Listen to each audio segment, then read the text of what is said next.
المصادر هي: واحد، مصدر المفردات الكردية باللغة الكردية للدكتور جمال نبث عام 2008. اثنان، دراسات كردية في بلاد سوبارتو للدكتور جمال رشيد أحمد العام 1984. ثلاثة، ظهور الكرد في التاريخ، أيضا كتاب مهم للدكتور جمال رشيد أحمد العام 1984. سأبدأ بالكلمات. جوز اقتبسها العرب من كلمة أو اسم جويز. شوال، جوال. جوهر مقتبسة من جوهر وهي كلمة بهلوية. حانة مقتبسة من خانة أي المكان. حركة مقتبسة من هرك. حقيبة مقتبسة من هبة. حتى الآن نقول هبان. الهبان عبارة عن كيس صغير، كان في الغالب الشيوخ والمتصوفون طلاب العلم الديني يحملون هذه الحقيبة، وهنالك حكمة كردية تقول: شيخ زانا تشخستية هبانة، أي الشيخ يعرف ماذا وضع في الهبانة. لديها قصة طبعا وقمت بتسجيل فيديو عنها. الآن آتي إلى اسم حواء مقتبسة من هيباء وهو آلهة الخوريين. حيلة مقتبسة من بيلا وهو شخص أقرع لديه مرض جلدي ويتهم الناس بهذا المرض. الآن نأتي إلى الكلمة خاص، خواص، مختص، خصوصية. كل هذه الكلمات نعتقد أو كنا نعتقد بأنها عربية وهي ليست كذلك، بل كلمة ميدية أصيلة. هذه الكلمة خاص التي يستخدمها العرب مقتبسة من خاص وخواص، أي شيء يرغب به الناس، وهي كلمة ميدية أصيلة. خبر مقتبسة من هاوار أو خوار. خرطوم مقتبسة من قرتم أو قرك. البلعوم، حتى الآن نقول عن البلعوم قرك. خرير خرة. جميعكم يقول عن خرير المياه خرخرة آف. خزانة أي هي كلمة ميدية أخذها العرب مثل ما هي خزنة باللغة الميدية. قصة مقتبسة من خصا باللغة البهلوية تعني الكلام. خميرة مقتبسة من هذير. خيمة مقتبسة من هيوان. كلمة دبس التي يستخدمها العرب مقتبسة من زبش. الآن نأتي إلى كلمة دجال مأخوذة كما هي من اللغة الكردية القديمة. دجال بمعنى ضد، آل هو الإله أي عدو الله. الدجال عدو الله، أخذ العرب بنفس المعنى أيضا. دجلة الإنجليز أيضا تيغرا، وهي كلمة كردية أصيلة بمعنى تيج بمعنى الحاد، وريج جميعكم يعرف بأنها جريان أي الجريان الحاد. دجلة مأخوذة مقتبسة من كلمة تيجريج. دخان مقتبسة من دوكال. الدخان، وكال بمعنى العالي أي الدخان المتصاعد طبعا من النار. ودوكال هي باللغة البهلوية. طقم دستة من دست. عندما يقول العرب والمصريين خاصة أهل الشام يقولون دستة كاسات، دستة كاسات، دستة كاسات، أي طقم كاسات، دست طقم. دستور، دستور مقتبسة من دستبر، دستور مقتبسة من دستبر تعني الالتزام باللغة البهلوية. دف مقتبسة من دوب باللغة السومرية وتعني اللوحة. ديمن مأخوذة كما هي، ديمن منظر.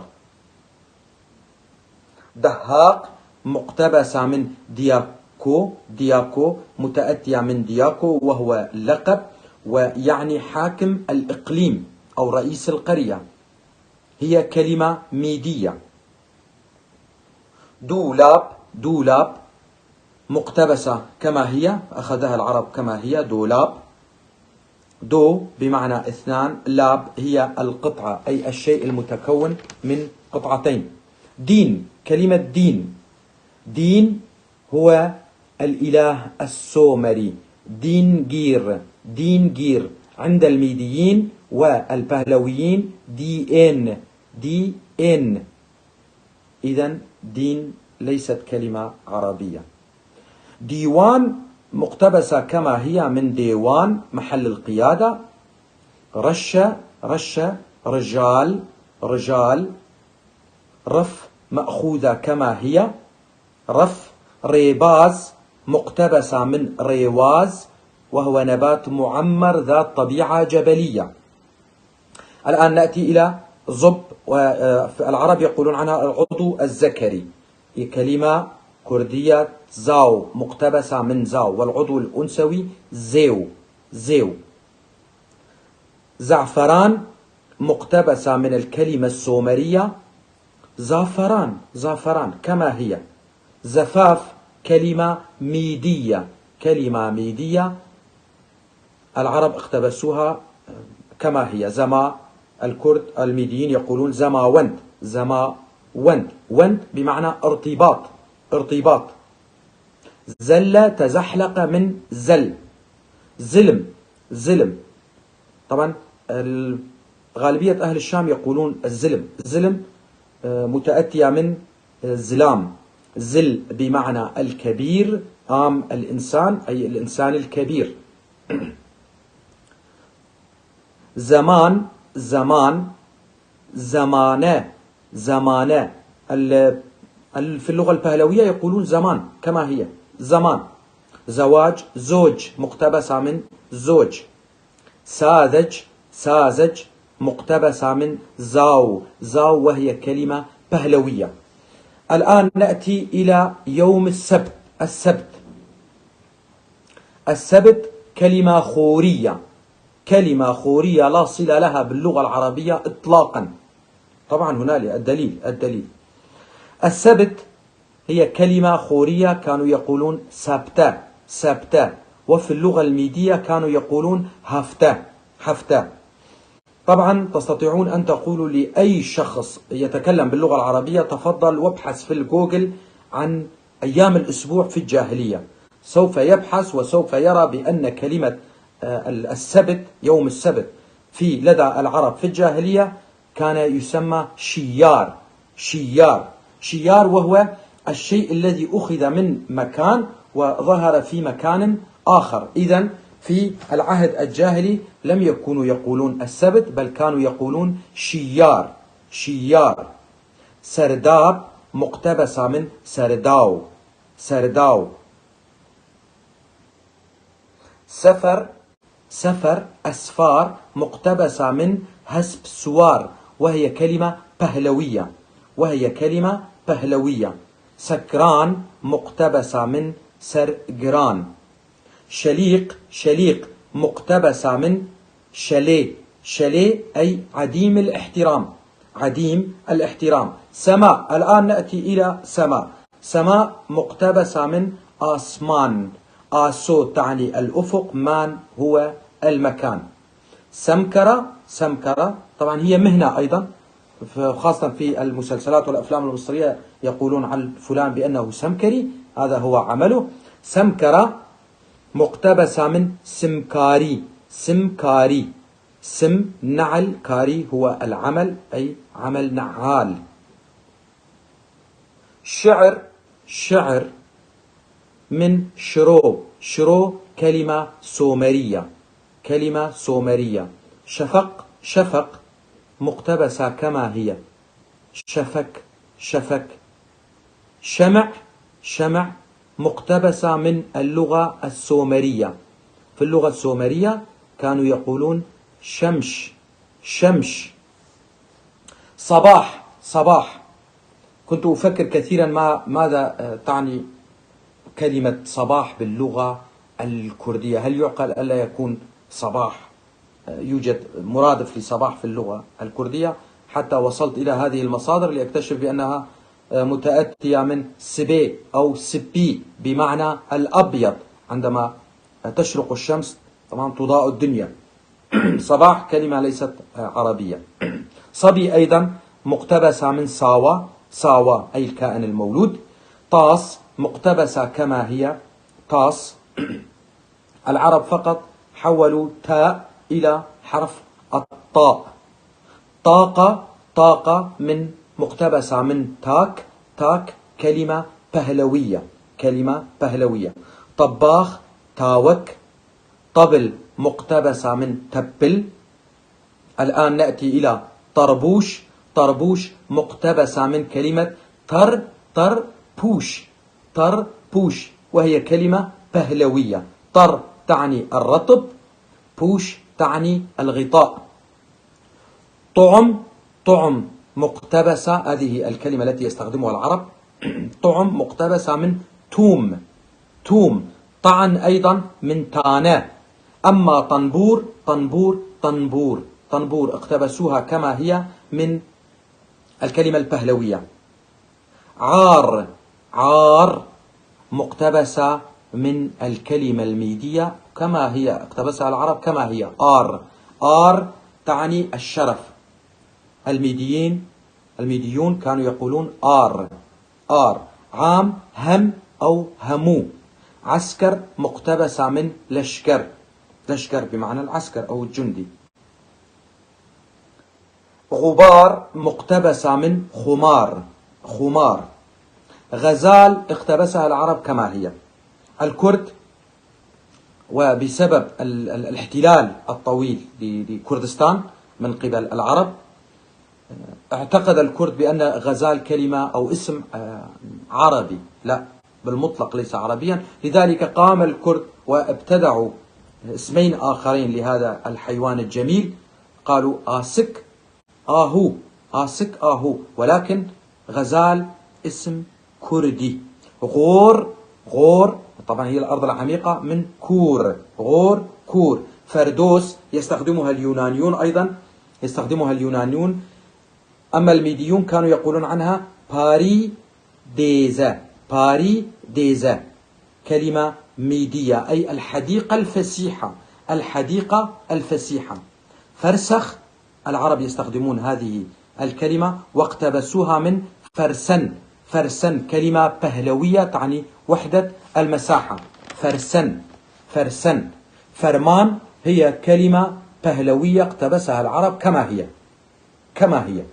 فرهود، فرهود اقتبسها العرب أيضا كما هي. فرهود، فرهود. فر تعني النهب، هود إجباري أي نهب الشيء بشكل إجباري. فستق اقتبسها العرب أيضا من البهلوية، اللغة البهلوية. فستق تعني بستة، بستة.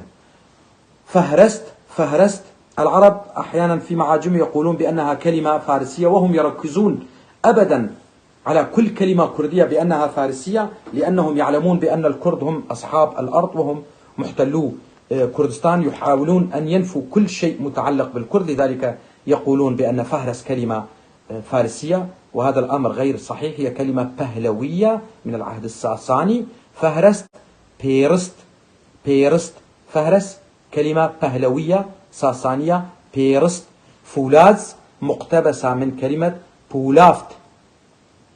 فيروز مقتبسة من بيروز مبارك. قلعة مقتبسة كما هي كله، كله. العرب أضافوا حرف العين. كله تعني البيت المبني على الجبل. قلم، قلم، وأتمنى على الكرد أن يستخدموا بالإضافة إلى نيفيسوك، نيفيسوك قلم أيضا، لأنها كلمة كردية، كردية بهلوية، وهي العرب اقتبسوها من كولم. كولم هي قطعة خشبية رقيقة يتم بها غلق الباب. كولم، قلم، مقتبسة من كولم. قياس، قياس، مقتبسة من جز، غاز. حتى الآن نستخدم نحن الكرد هذه الكلمة غاز. كأس، مقتبسة من كاسة، كاسة. كر وفر، كر وفر، مقتبسة من جرجر، جرجر. الكرخ، الكرخ، مقتبسة من كراخ، كراخ أي ضفة شاطئ. كركوم، كركوم اقتبسها العرب كما هي في اللغة السومرية أيضا كركوم. كمون أيضا. كنز، مقتبسة من جنج أي الشيء الثمين. كوخ، مقتبسة من الكلمة السومرية كبا، كبا. لجام، لجام، مقتبسة من الكلمة لخاو، لخاو، خاص بالحصان.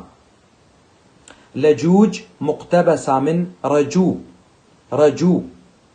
ولحاف يستخدمها العرب ولكنها مقتبسة من لخاف، لخاف. أي أنت أيها الكردي تستطيع أن تقول لهاف، لخاف، كلمة كردية. لف، يلف، مقتبسة من لفكة، لفكة، وهي قطعة يتم غسل الجسم بها. لقلق، لقلق، هذا الحيوان الظريف اللطيف. هذه الكلمة مقتبسة من لقلق، لقلق. لهجة، لهجة، هذه الكلمة التي يستخدمها العرب مقتبسة من لاوجة، لاوجة، وتعني أغنية، أغنية. مأتم، مقتبسة من ماتميني، ماتميني.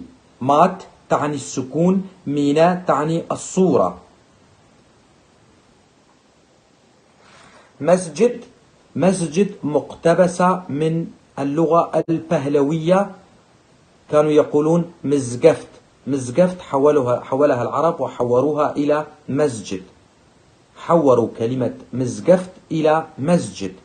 مزقفت معبد للإله الحكيم، كما قلت هي كلمة بهلوية. معدن، مايدان، معدن، مايدان، أي مكان الجوهر. معنى، مقتبسة من مانا، مينك، تعني التفكير، التفكير. الآن نأتي إلى كلمة مقام. مقام، مقتبسة من قام، قام أي مقام الأغاني. كظام، وهي موجودة في الكتاب المقدس اليارساني. كلام، كلام. حتى الآن الكرد يقولون، سنقول كلام، كلام. ملا، ملا هي ملا، ملا كلمة سومرية وتعني رئيس الشرطة، رئيس الشرطة. مهر، من مقتبسة من الكلمة الميتانية مهر، مهر، وهي كنية الإله مهر، طبعا هو إله ميتاني، إله ميتاني. منصة، منصة، مقتبسة من ميز، ميز كلمة ميدية وهو شيء مستخدم للضيافة. إذن منصة مقتبسة من ميز. مهرجان، مهرجان كلمة خورية اقتبسها العرب واقتبسوها كما هي. في اللغة الخورية كانوا يقولون مهرجان، مهرجان، وهو يوم الاحتفال بعيد الإله ميثرا، ميثرا. موز، موز، هذه الفاكهة أخذها العرب كما هي وهي كلمة بهلوية. نازك، نازك، نازوكس، نازوكس كلمة ميدية، ميدية. نعاس، نعاس، ونوس أو ونس، كلمة بهلوية، نموذج من نمونا نيشان أخذها العرب كما هي. هلال متأتية من هلهلات، هلهلة متأتية من الكلمة السومرية هولا هي كلمة سومرية. هيكل مقتبسة من أيكال، أي تعني البيت، كال تعني الكبير، بمعنى بيت كبير، وهي كلمة سومرية ليست كلمة عربية. وجدان أخذها العرب كما هي.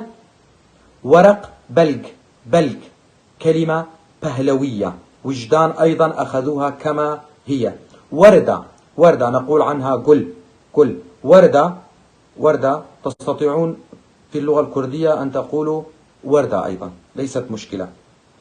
وردة في اللغة البهلوية كانوا يقولون وردة، وفي اللغة الميدية كانوا يقولون فاردها.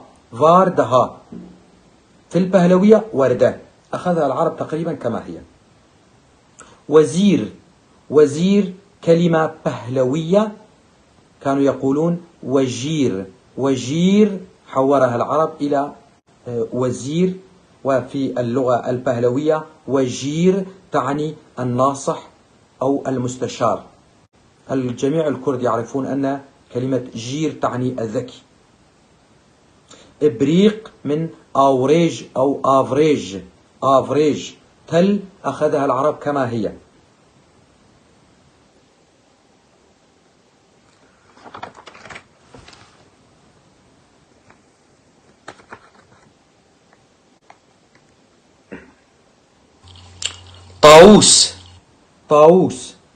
طاووس أخذها العرب كما هي، وهو اسم إله سومري دموزي.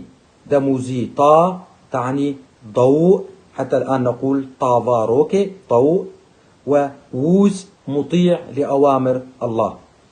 الآن سوف على عجالة سوف أقرأ لكم بعض الكلمات البهلوية الخاصة باللغة البهلوية من الحضارة الساسانية. يعرف الجميع أصلها، حتى الفرس وعلماء الفرس طبعا يقرون بأن الساسانيون هم كرد، فقط العرب يركزون بأنهم فرس. طب الفرس يقولون بأن هؤلاء كرد، العرب يقولون لا هؤلاء هم فرس. لا أعلم الحقيقة. القصد من هذا الأمر هو إنكار الوجود الكردي وطمس تاريخه. طبعا من يريد أن يطفئ نور الله لا يمكن إطفاؤه، الحقيقة سوف تظهر. نأتي للكلمات البهلوية التي اقتبسها العرب. اسطبل استابلة في اللغة البهلوية. أوزار اقتبسها العرب كما هي من اللغة البهلوية. بلوط برلوط باروت، بالكردية نقول برو بلوط. بس العرب يقولون بس.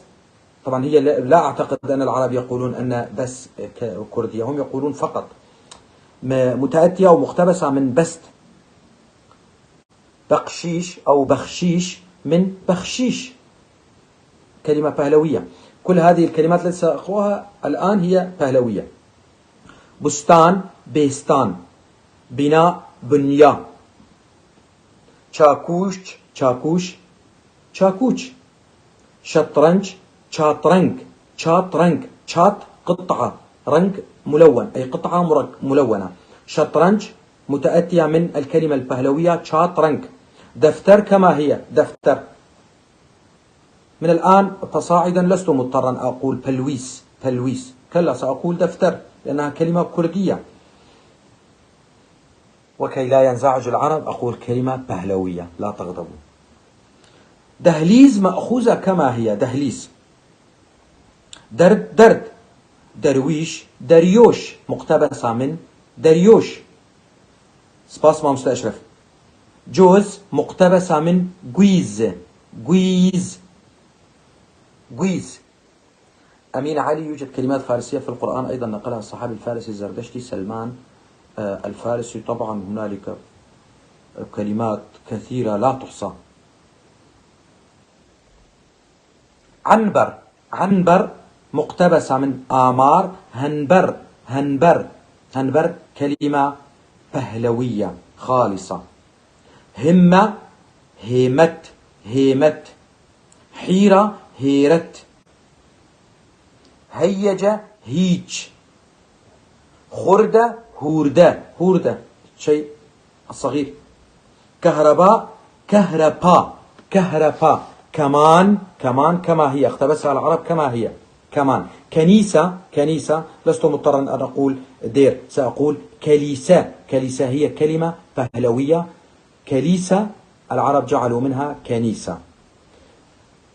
كوچوك، كوچوك في الأتراك يستخدمونها، أخذوها من الكلمة الپهلوية بچوك، ونحن حتى الآن نقول بچوك، بچوك. مرهم، مرهم، مرهم. مادة العرب يقولون مادة نفسها، نفسها أخذوها من اللغة الپهلوية مادة. مهرجان أيضا كما قلت الآن مهرجان. حجر المينا، مينا. الپهلويين كانوا يقولون مينا أي حجر نفيس. موز، أكرر، موز كلمة پهلوية خالصة غير عربية. نارنج أيضا، نارنج كلمة پهلوية. ناي، ناي أخذوها كما هي. نازك كما هي أخذوها، نازك، نازوك. فيل، فيل هذا الحيوان الضخم مقتبس من بيل، بيل. كان الساسانيون يطلقون على هذا الحيوان اسم بيل، بيل. الباء، حرف الباء لا يوجد لدى العرب ويصعب عليهم أصلا نطق هذا الحرف، يقولون باء، باء. عندما يقولون لك بيروزبة يقولون لك بيروزبة، أمر طبيعي، هذه ليست لغتهم. رستاق، رستاق ذاك المكان المزروع مأخوذ من الكلمة الپهلوية رستاق. صابون أخذوها كما هي، صابون. ساذج، ساذج من سازك، سازك. سراب كما قلت الآن سر آو، سر آو، أو آف. تاج من تاج، تاج، تاج الملوك كلمة پهلوية، تاج. حتى، هذه آخر كلمة، كلمة حتى مأخوذة من الكلمة الميدية آت، آت كلمة ميدية، كلمة ميدية. فيما بعد الكرد أصبحوا يقولون تا، تا. العرب أضافوا حرف الحاء وجعلوا منها حتى.